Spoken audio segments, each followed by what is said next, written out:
Er der nogle bestemte mennesker, som bliver skilt? Nej, man kan ikke sige, at det er bestemte mennesker, der bliver skilt. Det er alle mennesker i alle aldre og klasser. Man kan sige, at nogle gange, hvis man har været skilt en gang og bliver gift igen, så er det nogle gange, det lykkes i næste ægtepar ikke at blive skilt. Hvad gør man, hvis kun den ene part vil skilles? Ja, så er det jo nogle gange, de ender hernede hos mig.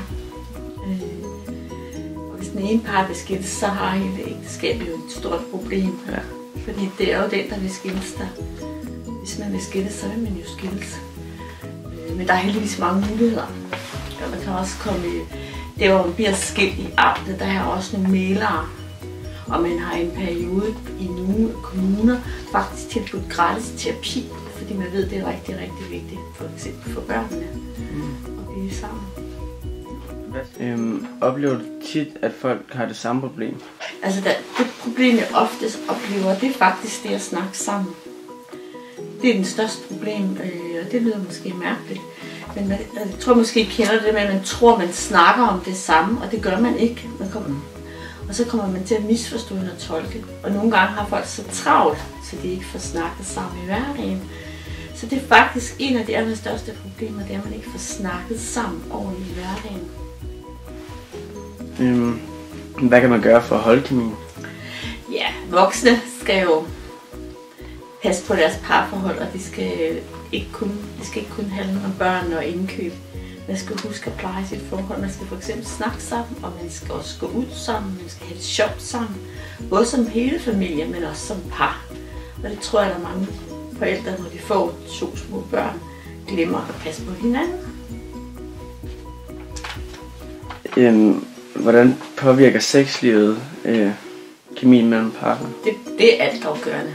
Og især i starten af et parforhold, der ved man, at det er det, der også er meget i gang hos et par. Det er rigtig vigtigt, og der kommer også par herned, hvor sexliv er gået i stå, eller de har problemer med den, eller den ene har mere brug for det lyst end andre.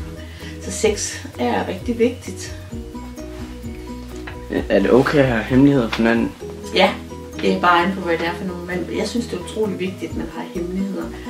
Men det er jo ikke sådan nogle hemmeligheder, hvor man har affære ved siden af. Jeg vil ikke kalde det hemmeligheder, man behøver måske ikke at dele alt med sin partner.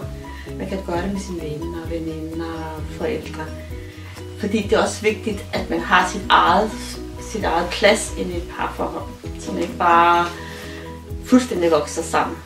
Det ødelægger måske også, det du sagde før, kemien, det der med at gå til på hinanden, være erotiske sammen, hvis man altid skal være sammen, altid vide alt om hinanden. Hvad bygger et forhold på? Det kan bygge på rigtig mange ting. De fleste har mødt hinanden, fordi de er blevet forelsket i hinanden. Og så bygger det senere måske på venskaber, loyalitet, familie, dybere følelser. Der er også rigtig mange praktiske ting inden sådan et økonomi. Det kan være rigtig mange ting, der gør, at man har det godt sammen, man kan have det sjovt sammen, dele ting sammen.